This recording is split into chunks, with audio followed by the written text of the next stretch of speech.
வணக்கம் மேம். வணக்கம். எப்படி இருக்கீங்க மேம்? நல்லா இருக்கேன். நீங்க எப்படி இருக்கீங்க? நல்லா இருக்கிறோம் மேம். ரீசெண்டா உங்க வீடியோ எல்லாம் பார்த்தோம். ரொம்ப ஹாப்பியா எல்லாம் போட்டிருந்தீங்க. தளபதி அவர் வந்து லீடிங்ல சிஎம் ஆக போறாரு அப்படிங்கும் போது மேம் ரொம்ப சந்தோஷப்பட்ட மாதிரி தெரிஞ்சு. நான் முதல்ல அதுல இருந்து ஆரம்பிக்கிறேன் மேம். மேம்க்கு விஜய் சார் அவர் சிஎம் ஆனது எப்படி இருக்கு? எப்படி ஒரு ஃபீலா இருக்கு? சந்தோஷமா இருக்கு. எனக்கு நீங்க ரொம்ப சந்தோஷமா இருக்கிற மாதிரி தெரியுது. உங்களுக்கு நான் சந்தோஷமா இருக்கிற மாதிரி தெரியுது. இன்ஃபேக்ட் தமிழ்நாடே எல்லாருமே ரொம்ப மகிழ்ச்சியா தான் இருக்காங்க. எனக்கு எனக்கு விஜய் சார் ரொம்ப ஸ்பெஷல். ஏன்னா நீங்க பாத்தீங்கன்னா எல்லாருக்குமே வந்து விஜய் அண்ணா தங்கச்சின்னு தான் எனக்கு தெரியும். ஃப்ரெண்ட்ஸ் விஜயலட்சுமின்றது தான் எல்லாருக்குமே தெரிஞ்ச விஷயம். அதுக்கப்புறம் நடந்தது எல்லாமே அப்புறம் தான், தவிர அதுதான் எல்லாருக்குமே தெரிஞ்ச விஷயம். நான் விஜய் சாரை வந்து ரொம்ப நாங்க ஃப்ரெண்ட்ஸ் பண்ணது வந்து சம்பர் 2000ல பண்ணோம்னு நினைக்கிறேன். 2000ல பண்ணது ஃப்ரெண்ட்ஸ். அப்பத்துல இருந்து எனக்கு நான் விஜய் அண்ணாவை நான் பார்த்திருக்கிறேன். பக்கத்துல இருந்து அண்ணாவோட நேச்சர் எப்படி எல்லாமே எனக்கு தெரியும். நான் வந்து பெங்களூர்ல இருந்து அதுதான் என்னோட 2வது படம். ஃபர்ஸ்ட் படம் பூந்தோட்டம், 2வது படம் தான் ஃப்ரெண்ட்ஸ். எனக்கு விஜய் அண்ணா போது எல்லாம் கண்டிப்பா பெரிய ஸ்டார் காஸ்ட் இல்ல, நமக்கு ஒரு பயம் இருக்குல்ல. அவர் கூட நடிக்கும் போது, சூர்யா சார் நடிக்கும் போது, தேவயானி அவங்க இருந்து எல்லாம் பெரிய பெரியவங்க அந்த படத்துல. சோ நான் ரொம்ப பயந்தேன். அதுவும் விஜய் அண்ணா கூட தான் காம்பினேஷன்ஸ் நிறைய இருக்கும் போது ரொம்ப எப்படி இருப்பாங்களோன்ற ஒரு பயம் இருக்கும்போது, சத்தியமா சொல்றேன், வெரி நைஸ். ரொம்ப நல்ல காமான ஒரு பர்சன். எனக்கு ரொம்ப பிடிச்சதே வந்து அவங்களோட காம்னஸ். எப்பவுமே வந்து ரொம்ப ரொம்ப ஒரு மாதிரி ரொம்ப ஆட்டிடியூட் காட்டுறது அதெல்லாம் கிடையவே கிடையாது. ரொம்ப காமா நல்ல ஹெல்ப்ஃபுல்லா இருப்பாங்க. சோ அது கூட எனக்கு என்ன ரொம்ப பிடிக்கும்னா, நாங்க நெய்க்காரப்பட்டியில அந்த ஒரு வீடு ரொம்ப பெரிய ஃபேமஸ் ஷூட்டிங் வீடு. அது நிறைய படங்கள்லாம் பண்ண வீடு அது. அந்த நெய்க்காரப்பட்டியில இருந்து பழனியில தான் நம்ம முருகர் கோயிலுக்கு எல்லாரும் போயிட்டு வருவோம். தரிசனம் பண்ணிட்டு வர்றதுக்கு நாங்க எல்லாம் போவோம். அந்த அந்த ரோடு வந்து ரொம்ப பம்பியா, ரொம்ப வெரி பேட். அப்போ வந்து எல்லாரும் கார் டிரைவர்ஸ் எல்லாம் கம்ப்ளைண்ட் பண்ணுவாங்க. இது அப்படி இருந்துச்சு. அத வந்து விஜய் அண்ணா வந்து அவங்களாவே ஸ்பெண்ட் பண்ணி போட்டு கொடுத்தாங்க. அந்த ரோடு விஜய் அண்ணா போட்டு கொடுத்தாங்க. ஆனா அந்த நியூஸ், ஆமா, அவங்க காசுல போட்டு கொடுத்தாங்க. அண்ட் அது வந்து எங்கேயுமே அவங்க வந்து அதை ஒரு பப்ளிசிட்டி பண்ணி நான் அந்த மாதிரி போட்டேன்னு சொல்றது அந்த மாதிரிலாம் ஒண்ணுமே அண்ணா பண்ணல. அந்த அண்ணா போட்டு கொடுத்ததும் தெரியும் எங்களுக்கெல்லாம் எல்லாருக்கும் தெரியும். அண்ணா அதை எங்கேயும் பப்ளிசிட்டி பண்ணல. இது வரைக்கும் அதை பத்தி பேசுறதே கிடையாது. அதாவது சைலண்டா பண்ணிட்டு வந்துட்டு இருந்தாங்க. எனக்கு நான் 2000ல இருந்து இப்ப என்ன 26 கிட்டத்தட்ட 25 இயர்ஸ் நான் விஜய் அண்ணாவை பார்த்துட்டு வந்துட்டு இருக்கேன். அண்ணா வந்து குவைட்டா பண்ணுவாங்க. ஏன்னா எனக்கு ரொம்ப பிடிச்ச விஷயம் இந்த அரசியல் பொறுத்த வரைக்கும் அவங்க பண்ண நல்ல விஷயம் என்னன்னா, யாருக்கிட்டையும் போய் இந்த மாதிரி கொஞ்சம் எனக்கு ஃபண்டிங் பண்ணுங்க, நான் இந்த மாதிரி பண்ண போறேன், சி அந்த முறையை அவங்க எடுக்கல. அவங்க தன்னோட காசை போட்டாங்க, அவங்களாவே இன்வெஸ்ட் பண்ணாங்க, அவங்க ரிஸ்க் எடுத்தாங்க, அவங்க வந்து ஜெயிச்சிருக்காங்க. சி இதுல வந்து ஒண்ணுமே நாம எல்லாம் சந்தோஷப்பட விஷயம் என்னன்னா, அண்ட் எனக்கு ஸ்பெஷலா ஒரு விஷயம் என்னன்னா, பாவம் ஹி இஸ் அன் ஆக்டர். இந்த நடிகர்கள் வந்து வரக்கூடாது, அது எந்த ஒரு விஷயமே வந்து நான் ஒத்துக்கிறது கிடையாது. நடிகரா நடிகையா இல்ல வாட் எவர், நீங்க நல்ல ஹியூமன் பீயிங்கான்ற மட்டும்தான் கவுண்ட் ஆகும். நீங்க நல்ல மனிதரான்ற மட்டும்தான் கவுண்ட் ஆகும். நீங்க நல்லா பாத்தீங்கன்னா அதெல்லாம் எனக்கு ரொம்ப என்ன சந்தோஷமாச்சுன்னா, அண்ணா ரிஸ்க் எடுத்தாங்க, நிறைய போட்டிங்க, நிறைய விஷயங்கள் பாவம் அவங்களுக்கு தடங்கள் வந்துச்சு. ஆனாலும் அவங்களோட ஒரு அந்த ஒரு ஆட்டிடியூட் இருக்குல்ல, அதை வந்து நான் ரொம்ப சந்தோஷப்பட்டேன். அதான் ரொம்ப சந்தோஷப்படுறேன் நான் வந்து வின் பண்ணது. கண்டிப்பா மேம். ஏன்னா அழகா டிஸ்கிரைப் பண்ணீங்க. அதே மாதிரி இப்ப நீங்க பேசும்போதும் சில விஷயங்கள் சொல்லியிருந்தீங்க. நடிகரா உள்ள வராங்களா அப்படின்லாம் சில சில நீங்க சொல்லும்போது இந்த மாதிரி நிறைய விஷயங்கள் இருந்துச்சு. அது ஒவ்வொன்றா நான் உங்ககிட்ட கேட்கிறேன் மேம். ஏன்னா வந்து நீங்க அது கிளாரிபிகேஷன் கொடுத்தா நல்லா இருக்கும். ஏன்னா விஜய் சார் முதல்ல உள்ள வரும்போது கொள்கை இல்லாத கட்சி. விஜய்க்கு கொள்கையே இல்லப்பா. எல்லா கட்சியிலுமே ஒரு கொள்கை இருக்கு. ஆனா பிறப்புக்கும் எல்லா உயிருக்கும்ங்கிறதே ஒரு கட்சியில இருந்து தான் திருடி வச்சிருக்காங்க. அதே மாதிரி எல்லாமே திருடியா வச்சிருக்காப்புல, கொள்கையே இல்லாத ஒரு ஆள் அப்படின்னு ஒரு டாக் இன்ன வரைக்கும் இருக்கு. என்னதான் வந்து லீடு வந்து சிஎம் ஆனாலுமே இன்ன வரைக்கும் கொள்கை இல்லாத கட்சி தானப்பா ஆட்சி பிடிச்சிருக்கு அப்படிங்கிறாங்க. அதுக்கு மேம் என்ன சொல்றாங்க? பேசுறது யார் வேணாலும் பேசலாங்க. இந்த பேசி பேசியே மக்கள்ல கவர்ற அரசியல்வாதிகளை பார்த்திருக்கிறோம். செயல்ல பண்ணி காட்டுற அரசியல்வாதியா நான் விஜய் அண்ணாவை பாக்குறேன். இப்போ நான் 1000 சொல்லலாம், எனக்கு அந்த கொள்கை இந்த கொள்கை, நான் அதை பண்ண போறேன் இதை பண்ண போறேன். பண்ண பண்ண அதை பண்ண போறாங்களா என்னன்றதுதான் நம்மளுக்கு வந்து இப்ப தெரிய போகுது. இப்போ சரிப்பா, அவங்க நான் எதுவுமே சொல்லல. விஜயனோட சுபாவமே என்னன்னா, ரொம்ப இந்த உட்காந்து இந்த வாய்ஸ் விடல் வந்து விஜயன் சுபாவம் கிடையாது. நான் பார்த்த வரைக்கும் நான் சொல்றேன் பாருங்க. நான் வேறவங்களை சொல்லல, நானே ஷூட்டிங்ல பாத்திருக்கேன் விஜயன் என்ன டைப் பண்ணு, ஐயோ நான் அப்படி இப்படி நான் அப்படி பண்ண, அது அவரோட சுபாவம் கிடையாது. இவ்வளவு பேசுறதே நான் பெரிய விஷயமா பாக்குறேன். விஜயனாவ இவ்வளவு பேசுறதே நான் பெரிய விஷயமா நான் பாக்குறேன். அவரோட நேச்சர் எப்படின்னா, நம்ம பண்ணி காட்டணும் அப்படின்றதுதான் விஜயனோட கொள்கை நான் பார்த்த வரைக்கும். அவரோட செயலே தெரியலையாங்க. அதாவது அவரோட செயலே தெரியலையா. அவர் தன்னோட காசை போட்டு தான் ரிஸ்க் எடுத்து இவ்ளோ வந்து பண்ணி அவரோட அந்த குரூப் ஃபுல்லா அவருக்கு சப்போர்ட் பண்ணி எவ்ரிடே சோஷியல் மீடியால உட்கார்ந்து இந்த வெர்ச்சுவல் வாரியர்ஸ் அவங்க இவங்க சண்டை போட்டுட்டு இருக்கிறத பார்க்கும்போது ஓகேங்க, எல்லாருக்கும் வந்து ஜெயிக்கணும்ன்ற ஒரு ஆசை இருக்கு. ஓகே, அத பண்ணி இன்னைக்கு வந்துட்டாங்க. ஜனங்களும் அதுக்கு வந்து ஒரு வாய்ப்பு கொடுத்துட்டாங்க. ஜனங்க வாய்ப்பு கொடுத்ததுக்கு அப்புறம் விஜய் அண்ணா வந்து ஏமாத்துவாங்கன்னு நீங்க நினைக்கிறீங்களா? So what I feel is, இந்த டாக்கிங் விட நான் நல்லா பேச அரசியல்வாதிகளை பார்த்திருக்கேன். ஐயோ அப்படி எப்படியே வாழைப்பழமா பேசுறவங்களை பார்த்திருக்கேன். பட் செயல்ல பண்றவங்கன்றது வந்து செஞ்சு காட்டிட்டாங்க அண்ணான்ற நான் ஃபீல் பண்ணேன். அதை நான் ரொம்ப நானுமே எல்லாரும் கேட்டாங்க இதுக்கு முன்னாடி ஏன் நீங்க இப்ப நான் பேச ஒரு வீடியோ போட்ட உடனே என்ன சொல்லுவாங்க, பாருங்க அவங்களுக்கு காசு கொடுத்துருக்காங்க, பேச வச்சிருக்காங்க அப்படின்னு தான் சொல்லுவாங்க. சோ என்னோட கால்குலேஷனுமே கூட நான் வந்து கால்குலேஷனோட பக்கா இருந்துச்சு. அந்த எல்லாரும் சொன்னாங்க அந்த அந்த இது குரூப் கூட்டம் வரும், அது ஓட்ட கன்வெர்ட் ஆகுமான்னு கேட்டாங்க. ஏங்க சின்ன குழந்தைங்களா அங்க வந்துச்சு கூட்டமா, சின்ன சின்ன குழந்தைங்க வந்துச்சா அங்கிள் அங்கிள் சாக்லேட் கேட்டுட்டு ஓட்டா கன்வெர்ட் ஆகாதுன்னு சொல்றதுக்கு? எல்லாம் பெரியவங்க தான் வந்தாங்க. என்டையர் அவரோட குரூப் நீங்க பாத்தீங்கன்னா அவ்வளவு பெரிய அந்த போராடி நாங்க ஜெயிக்க வைக்கோன்றது பண்ணாங்க பாவம். அண்ட் அபவுட் த சேஞ்ச், அந்த சேஞ்ச் சொன்னாங்க பாருங்க, நாங்க ஒரு மாற்றம் கொண்டு வரணும் அப்படின்னு விருப்பப்படுறோம் அப்படின்னு. இவங்க தானே இது ஃபர்ஸ்ட் டைம், இவங்க தானே ஃபர்ஸ்ட் வந்திருக்காங்க. இதுக்கு முன்னாடி வந்தவங்க எல்லாம் யாரும் வந்து அத அத பண்ண முடியலங்க. ஏதோ ஒண்ணு நீங்க சொல்றது வந்து ஜனங்க நம்பலல்ல. நான் என்ன சொல்றேன்னா, நம்ம 1000 சொன்னாலும் அதை நம்பணும்ல ஜனங்க, அதை நம்பலல்ல. நம்பினது யாருன்னு பார்த்தா அண்ணாவை தானே நம்பினாங்க. சோ நான் என்ன ஃபீல் பண்ணுவேன்னு, கொள்கை சொல்லிக்கிட்டு நம்ம யாருக்குமே ஏங்க சொல்லணும், என்ன சொல்லணும்? நம்ம கொள்கையை சொல்லிட்டு சில பேர் நக்கல் அடிக்கிறவங்களும் இருப்பாங்க. அதனால கொள்கையெல்லாம் தேவை கிடையாது. நான் என்ன சொல்றேன், அண்ணனோட செயல்பாட்டிலே வந்து தெரிஞ்சு போச்சு அவங்க நல்லதுதான் நினைக்கிறாங்க, நல்லதுதான் பண்ணணும்னு நினைக்கிறாங்க அப்படின்னு நினைக்கும் போது அதை நம்பி ஜனங்க ஓட்டு போட்டதான் நானும் பாக்குறேன். நான் அப்படிதான் புரிஞ்சுக்கிட்டேன் அதை வந்து. அதனால இந்த இந்த இந்த இந்த டேர்ன் அவங்க என்ன வந்திருக்காங்க, இந்த டேர்ம் வந்து வந்திருக்காங்கல்ல அண்ணா, நடத்தி காட்டுவாங்கன்னு தோணுச்சு. அவர் வந்து பேசுற ஒரு அரசியல்வாதியை நான் பார்க்கல. அவரை இஸ் நாட் அ ஸ்பீக்கர். நல்லா பேசி அவர் பேசல நம்ம அப்படியே விழுந்துட்டோம் அப்படின்ற ஸ்பீக்கர் கிடையாது விஜய் அண்ணா. எக்ஸிக்யூட் பண்ணுவாங்க. அதுக்கு ஒரு டைம் கொடுக்கணும் அவங்களுக்கு. டைம் அவங்க இந்த வாட்டி அவங்க பண்ணி காட்டும் போது அப்போ இதெல்லாம் வந்து ஒரு கிளீஷேஸ் இருக்கு பாருங்க, இதுதான் இந்த கொள்கை இருக்கணும், இப்படிதான் பேசணும், அவன் வரக்கூடாது இவன் வரக்கூடாதுன்னு ஒரு கிளீஷே வச்சுட்டாங்க பாருங்க. அது வந்து இதுல பிரேக் ஆகும். அது பிரேக் ஆகும். இதுல வந்து நான் நம்புறேன். நான் அப்படிதான் நான் பாக்குறேன் விஜய் அண்ணாவை. மேம் ஆனா என்கிட்ட இருந்து நான் ஒரு கேள்வி கேட்கிறேன் மேம். நல்ல தலைவர் அப்படிங்கும் போது வந்து பேசுறது அதிகமா பேச வேண்டாம். நீங்க சொன்ன மாதிரி பேச்சு மட்டுமே இருக்க வேண்டாம், செயல்ல பண்றது விஜய் சார் அப்படின்னு சொன்னாலுமே சில நேரங்கள்ல என்ன செய்ய போறேங்கிறதையாவது வந்து மக்கள் கிட்ட எடுத்து சொல்லணும்ல மேம். இப்ப இந்த பிரச்சனைகள் இருக்கு, நான் அதுக்கு பதில் இது சொல்லுவேன் செய்வேன் அப்படிங்கறத சொல்றதை தாண்டி குற்றச்சாட்டா மட்டுமே வந்து பிரச்சாரத்தெல்லாம் வச்சுக்கிட்டு இருந்த மாதிரி இருந்துச்சு. முழுக்க முழுக்க டிஎம்கே தான் தீய சக்தி. இல்ல அது பாருங்க, அது நான் நினைச்ச விஷயம் தான். அது நான் வந்து நான் ஃபர்ஸ்ட்லாம் விஜய் நான் பார்த்திருந்தா ஒரு தங்கச்சியா நான் வேணா அதை சொல்லியிருப்பேன். அது ஏன்னா அதை விட்டுட்டு நீங்க வந்து ஒரு ரூட் அது அண்ணா செலக்ட் பண்ண, அது அவங்களோட ஒரு விருப்பம் இல்லம்மா, அவரோட விருப்பம் இல்ல தம்பி. அது நம்மளால சொல்ல முடியாது. அவர் ஏன் அந்த ரூட் எடுத்தாரு நம்மளால சொல்ல முடியாது. ஆனா நீங்க பாத்தீங்கன்னா தமிழ்நாட்டுல எல்லாரும் அதை தானே பண்ணாங்க. நீங்க பாத்தீங்கன்னா என்டிகே இருந்தா அவங்க உட்கார்ந்து அதை தான் பண்ணாங்க, இவங்களை பத்தி சொல்லிட்டு இருந்தாங்க. திமுக எடுத்தா இவங்களை பத்தி சொல்லிட்டு இருந்தாங்க. சோ அது இயல்பு இல்ல தம்பி. அது வந்து தட் இஸ் த வே. நம்மளோட கேம்பெயினிங்கோட பரப்புரையோட ஒரு இதே அப்படிதான், ஃபார்மேட்டே அப்படிதான். யார் ஒருத்தர் ரொம்ப அமைதியா வந்து புத்தர் மாதிரி யாரும் வந்து பரப்புரை பண்றது கிடையாது. பாருங்க அவங்க அந்த மாதிரி இந்த மாதிரின்னு ஒரு ஃபார்மேட் வச்சிருக்காங்க. அது பழகி இருக்கு. ஜனங்க அதெல்லாம் தாண்டி புத்திசாலிங்க தம்பி. தட் இஸ் வை அதனாலதான் ஓட்டை வந்து ஜனங்கள்ட்ட கொடுத்துருக்காங்க.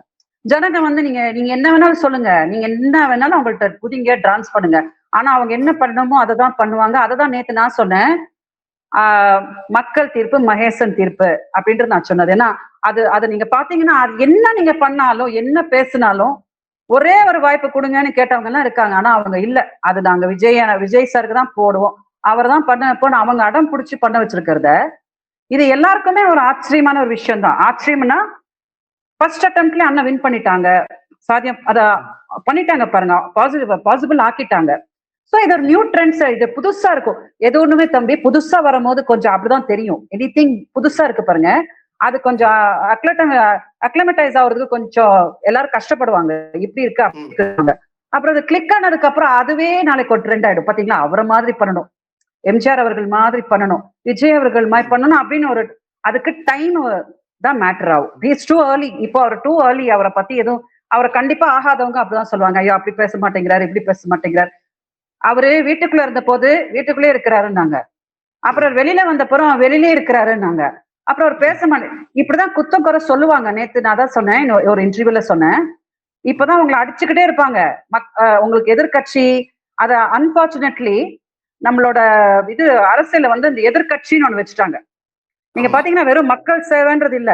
இப்ப வந்துட்டாங்க அவங்களுக்கு அப்படி கிடையாது. எதிர்க்கட்சின்னு ஒண்ணு அடிச்சுக்கிட்டே இருக்கும். அவங்க வந்து நீங்க தொட்டா தப்பு, உக்காந்தா தப்பு, நின்னா தப்பு, என்ன பண்ணாலும் தப்புன்னுவாங்க. நீங்க அவங்கள வந்து காது கொடுத்தீங்கன்னா உங்களோட ஒரு இண்டிவிஜுவலிட்டி. இப்ப நானும் தான் வந்து ஃபர்ஸ்ட் சோசியல் மீடியால வந்த போது எனக்கு ஒரு வாட்ஸ்அப் கூட இயக்க தெரியாது. எனக்கு வாட்ஸ்அப் கூட எப்படி எப்படி வாட்ஸ்அப் பண்ணணும்னு கூட எனக்கு தெரியாது. அந்த மாதிரி ஒரு பயங்கர இன்ட்ரோவர்ட்டா இருந்தேன். அப்புறம் நான் நான் பண்ணி பண்ணி பண்ணி பண்ணி இப்போ நீங்க பாத்தீங்கன்னா எவ்வளவு ஒரு 10,000 வீடியோ போட்டிருப்பேன் நானு சோசியல் மீடியால. இப்போ நான் இப்போ ஒரு ட்ரெண்ட் செட்டர் ஆயிட்டேன் இல்லையா? இப்ப விஜயலட்சுமினா எல்லாருக்கும் தெரியும் நான் என்ன அப்படின்னு சொல்லிட்டு. சோ அதுக்கு நீங்க டைம் தானே கொடுக்கணும். ஃபர்ஸ்ட் வந்தப்போ இது என்ன இந்த பொண்ணு எப்ப பார்த்தாலும் வீடியோ போட்டுன்னு பேசிட்டு இருக்குன்னாங்க. பட் அது அப்புறம் செட் ஆகுறதுக்கு கொஞ்ச நாள் ஆச்சு. அந்த மாதிரி இப்ப விஜய் அண்ணாவுமே பாக்குறதுக்கு ரொம்ப பண்ணுவாங்க, எல்லாம் செய்வாங்க தம்பி, எல்லாம் செய்வாங்க. பட் நான் என்ன நினைக்கிறேன்னா ஏதோ அவர் சொன்னது கரெக்டா போய் மக்கள்கிட்ட ரீச் ஆயிடுச்சு. இது கரெக்டா கனெக்ட் ஆயிடுச்சு. அதை நம்ம வந்து வெயிட் பண்ணி பார்க்கணும். வாட் இட் இஸ் அப்படின்னு நம்ம வெயிட் பண்ணி பார்க்கணும். கண்டிப்பா மேம். இப்ப நீங்க சொன்னீங்கல்ல மேம், ஏதோ ஒரு விஷயம் வந்து மக்கள்கிட்ட போய் ரீச் ஆயிருக்கு. இன்னொன்னு மக்களும் ஒரு மாற்றம் எதிர்பார்க்கிறாங்க, அதனால வந்திருக்கு. நான் இந்த கேள்வியா ஒண்ணு நான் உங்ககிட்ட கேட்க ஆசைப்படுறேன். என்ன அப்படின்னா மேம், திராவிட கட்சிகள் இல்லாம ஆட்சி அமைச்சது அப்படிங்கிறது ஒரு பெரிய விஷயம். 2 திராவிட கட்சிகள் இருந்திருக்கிறாங்க. அது இல்லாம இப்ப ஆரம்பிச்ச கட்சி ஒண்ணு டக்குன்னு ஆட்சி பிடிச்சிருக்கு அப்படின்னா, இப்ப எல்லாரும் என்ன சொல்றாங்க, இது ஜென்சியோட புரட்சி அப்படின்னு சொல்றாங்க. இன்னொன்னு இது திரை பிம்பம், அப்புறம் சோசியல் மீடியா இன்ஃபுளுன்ஸ்னாலதான் ஒரு தலைவரை முடிவு பண்றாங்க. ஒரு அரசியல் நாலேஜ் இல்லாம மக்கள் ஒரு தலைவரை முடிவு பண்ணிருக்காங்க. வெறும் ஒரு திரை பிம்பமும் சோசியல் மீடியா இன்ஃபுளுன்சிங்கும் இப்போ ஒரு சிஎம்ஏ சூஸ் பண்ற அளவுக்கு வந்திருக்கு அப்படின்னு சொல்றாங்க. அதுக்கு மேம் என்ன சொல்றீங்க மேம்? இல்ல சோசியல் மீடியா வச்சுதான் டிசைட் பண்றாங்க அப்படின்னா அது ஓட்டா டர்ன் அவுட் ஆயிருக்காது. மொத்தம் இது தமிழ்நாட்டுல ஓட்டு போட்டவங்க எல்லாருமா சோசியல் மீடியால உட்காந்துருக்காங்க. அப்படி கிடையாது. அது சோசியல் மீடியா நல்லா கொஞ்சம் இப்ப சோசியல் மீடியா என்ன பண்ணு தெரியுமா, நல்லா ப்ளோ அப் பண்ணி காட்டுது ஒரு இஷ்யூ. இதுதான் இஷ்யூ அப்படின்னு காட்டுதே தவிர அவங்களோட இன்டெலிஜென்ஸ் தான் அதுல போகுது. இப்ப திராவிட கட்சிகள் யாரும் ஒண்ணு கம்மி இல்ல தம்பி. நீங்க பாத்தீங்கன்னா சோசியல் மீடியால எல்லாருமே ஃபிட் தான். நீங்க பாத்தீங்கன்னா திமுக ஃபிட், என்டிகே ஃபிட், இவங்க தாவேக்காவும் ஃபிட், எல்லாரும் ஃபிட் தான். அண்ட் அதை நீங்க அப்படி சொல்ல முடியாது. அந்த ஜஸ்ட் அதோட அந்த அட்ராக்ஷனால ஆயிட்டாங்க அப்படின்னு சொல்ல முடியாது. அதுதான் அது எப்படி சொல்றாங்கன்னா மேம், இப்ப எக்ஸாம்பிளுக்கு இப்ப எஃப்டிஎஃப்எஸ் போயிட்டு விஜய் ஃபேன்ஸ் ஒரு ரிவ்யூ சொல்றாங்கன்னா அந்த நெகட்டிவ் சொன்னா கீழே கமெண்ட் திட்டுவாங்கல்ல. அதுக்கு பயந்துட்டே இப்ப எத்தனை பேர் திட்டுறாங்களா, அப்ப தளபதிக்கு உண்மையிலே சப்போர்ட் இருக்கு, நம்ம தளபதிக்கு வீடியோ போட்டா ஒரு 4 ஃபாலோவர்ஸ் ஏறும் அப்படின்னு அப்ப அதை நார்மலைஸ் பண்ணி அப்ப அதை ஓட்டுமே ட்ரெண்டுக்காக ஓட்டு போட்டாங்க அப்படிங்கிற மாதிரி ஒரு கான்வர்சேஷன் வராங்களா தான் கேக்குறேன். இல்ல அது எல்லாம் சொல்லுவாங்க தம்பி, எல்லாம் சொல்லுவாங்க. பட் நான் என்ன சொல்ல வரேன்னா, கடவுள் ஒருத்தர் இருக்காருல்ல, நம்ம ஒண்ணு நினைக்கணும்ல. இப்போ எல்லாத்தையுமே இயக்குறது கடவுள் தான். நான் எப்பவுமே நினைக்கிற ஒரு விஷயம், கடவுள் தான் எல்லாத்தையுமே பண்றது.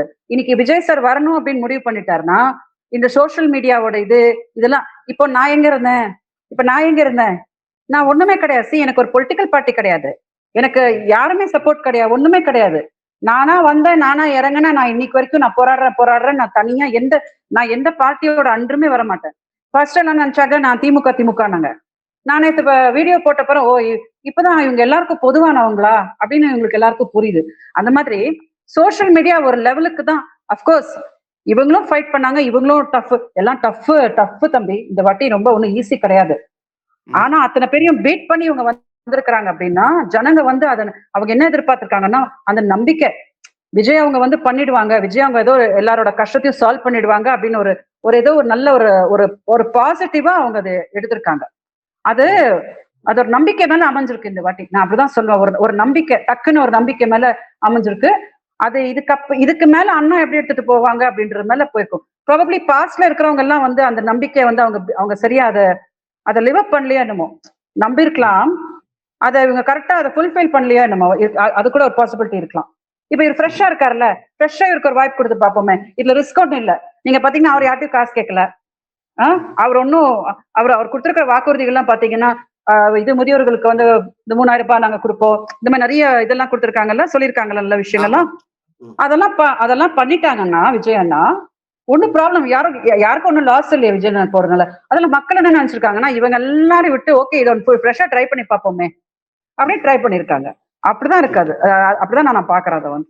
புரியுது மேம். மேம் திராவிட கட்சிகள் மேல இவ்வளவு வெறுப்பு வரதுக்கு என்ன காரணம் நினைக்கிறீங்க மேம்? பொதுவா இப்ப நியூ ஓட்டர்ஸ்க்குலாம் நிறையவே வெறுப்பு இருக்கு திராவிட கட்சிகள் மேல. அது என்ன காரணம் நினைக்கிறீங்க மேம்? அரசியலை நம்ம சொல்லவே முடியாது. அரசியல் நான் நேற்றுமே சொன்னேன், அதை ப்ரெடிக்டே பண்ண முடியாது. யார் எப்போ யார் வந்து தூக்கிடுவாங்க, அவங்களுக்கு என்ன ஆஃப் ஆச்சு, மக்களுக்கு என்ன பிடிக்காம போச்சு அப்படின்றது நம்மளுக்கு ஒண்ணுமே தெரியாது. இப்ப நான் வந்து நியூட்ரலா வந்து புத்திசாலியா ஓட் பண்ணுங்க, புத்திசாலியா ஓட் பண்ணுங்க அப்படின்னு நான் வீடியோ போட்டுட்டு இருந்தேன். மக்கள் நல்லா புத்திசாலியா போடுங்க அப்படின்னு. நானும் எதிர்பார்க்கல. ஒண்ணு திமுக வரும்னு நினைச்சேன், இல்லாட்டி விஜய் அண்ணா வருவாங்கன்னு நினைச்சேன். இது ரெண்டுக்குள்ளதான் நான் எக்ஸ்பெக்ட் பண்ணேன். தி அதர் டூ எனக்கு கொஞ்சம் அந்த டைம்ல எக்ஸ்பெக்ட் பண்ணிருந்தீங்க விஜய் சார் வருவாங்க அப்படின்னு. எஸ், நான் என்னோட கணிப்பு இருந்துச்சு. ஏன்னா நான் வந்து பரப்புரை பார்த்தேன். அந்த அந்த ஃபாலோவிங் இருக்காங்க பாருங்க, அந்த அந்த ஃபேன் ஃபாலோவிங் இருக்கு பாருங்க, அதை நான் நம்பினேன். அதை நான் ஷுவரா இருந்தேன், இது கண்டிப்பா ஓட்ட கன்வெர்ட் ஆகும். அண்ட் ஏதோ ஒன்று செட் பண்ணுவாங்க. அவங்க க்ளோசஸ்ட் வருவாங்கன்னு நினைச்சேன் தம்பி. டிஎம்கே அண்ட் விஜய் அண்ணா பேக் டு பேக் சம்பேர் நான் எக்ஸ்பெக்ட் பண்ணேன். டிஎம்கே தோக்கும் நான் எதிர்பார்க்கல. விஜய் அண்ணா வந்து வருவாங்கன்னு இது ஏதோ ஒரு இதுல கரெக்டா நான் எக்ஸ்பெக்ட் பண்ணது வந்து அதே மாதிரி ஆயிப்போச்சு. அந்த ரெண்டு மேலேயும் எனக்கு ரொம்ப ஹோப் இருக்கல. அஇஅதிமுக மேலேயும் என்டிக்கு மேலேயும் எனக்கு அவ்வளவா I was not very sure. அதே மாதிரி அது ஆகல. அண்ணா வந்து இதை பீட் பண்ணிட்டு வந்துட்டாங்க. அண்ணாவோட இது இது பண்ணிடுச்சு. நான் சந்தோஷப்பட்டேன். தமிழ்நாடுக்கு தான் நல்லதானா நான் ரொம்ப சந்தோஷப்படுவேன்ல, நான் சந்தோஷப்பட்டேன். ஆனா இது எதிர்பார்த்தீங்களா மேம்? கொளத்தூர்ல ஸ்டாலின் சார் தோத்தது எதிர்பார்த்தீங்களா மேம் நீங்க? இல்ல இல்ல இல்ல இல்ல, அது அதை நான் கண்டிப்பா எதிர்பார்க்கல. ஏன்னா ஸ்டாலின் சார் வந்து எனக்கு தெரிஞ்சபடி அவரு அவங்களும் நல்ல பொறுமைசாலி, நல்ல ஒரு, அதாவது ஒரு எதிரியை கூட வீட்டுல கூப்பிட்டு வச்சு அதை ஹேண்டில் பண்ணி ஒரு மாதிரி பொறுமையா, ஏதோ ஒரு கோவப்பட்டு வச்சு அந்த மாதிரிலாம் ஒரு எக்ஸ்ட்ரீமான எந்த ஒரு இதுவும் கிடையாது. இப்ப ஸ்டாலின் சார் மேல எனக்கும் கொஞ்சம் நல்ல ஒரு இது இருந்துச்சு. குளத்தூர்ல கண்டிப்பா அவங்க வின் பண்ணிடுவாங்க அப்படின்னு நான் நினைச்சேன். பட் என்னவும் தெரியல, அங்கேயும் டிராப் ஆயிடுச்சு அண்ட் இந்த பக்கம் அப்படி தூக்கிடுச்சு. நான் எனக்கு இவங்க ரெண்டு பேருமே ரெண்டு கண்ணு மாதிரி இருந்தாங்க. விஜய் அண்ணா வந்தாலும் ஓகே, ஸ்டாலின் சார் வந்தாலும் ஓகேன்ற ஆப்ல இருந்த போது ஓகே விஜய் அண்ணான்றது என்னோட ஒரு அண்ணன், ஸ்டாலின் சார்னா அது அப்படி அதுல விஜய் அண்ணா வந்தது வந்து கண்டிப்பா நம்ம வந்து பாவம் அவரோட ஒரு உழைப்ப நம்ம வந்து பாராட்டணும் இல்லையா. வந்திருக்காரு, பெரிய ரிஸ்கோ. இப்ப களத்துல ரொம்ப ரிஸ்க் இருக்குல்ல அவருக்கு. எல்லாரும் இப்போ நிறைய இருக்கும், அவருக்கு நிறைய பண்ணுவாங்க, நிறைய அவருக்கு மென்டல் டார்ச்சர் கொடுப்பாங்க. நான் தான் சொன்னேன், ரொம்ப பதுமையா இருக்கணும், அமைதியா இருக்கணும், பேலன்ஸ் தப்பக்கூடாது பாவம். இப்போ இப்ப தானும் பேலன்ஸ் தப்பக்கூடாது, அவங்க தப்புனாங்கன்னா ஜனங்களும் பாவம் பேலன்ஸ் தப்புவாங்க. சோ ரொம்ப பத்திரமா அவங்க வந்து ஹேண்டில் பண்ணணும். ஆனா பண்ணிடுவாங்க. அரசியல்ன்றது வந்து அது வந்து இருப்பாங்க தம்பி, இப்போ கூட எல்லாரும் இருப்பாங்க சொல்லி கொடுக்கறதுக்கு. சப்போஸ் விஜய் அண்ணாவுக்கு இது புதுசா இருந்தா கூட இருப்பாங்க, கூட எல்லாரும் இருப்பாங்க. அவங்க அப்படியே இது ஒன்னும் ஃப்ரெஷ்ஷா ஒரு படம் மாதிரி எப்படி பண்ணனே தெரியல எனக்கு அப்படின்ற மாதிரி அண்ணா போய் அங்க திணற மாட்டாங்க. there will be people to guide. இன்னொரு few days few months அது வந்து அண்ணாக்கு வந்து சூப்பர் ஆயிடுச்சுன்னா அப்புறம் இது கிளிக் எல்லாம் வெறும் கிளிக் ஆகுதா இல்லையான்ற மட்டும்தான் இல்ல உலகத்துல. ஒரு விஷயம் சக்சஸ் தான், சக்சஸ் இல்லையா. சக்சஸ் ஆயிடுச்சுன்னா அதுக்கு ஒரு ஸ்ட்ராட்டஜி சூப்பரா போயிடும். ஃபெயிலியர் ஆயிடுச்சுன்னா எல்லாரும் அப்படியே கை விட்டுடுவாங்க. அவ்வளவுதான் அது விஷயம்.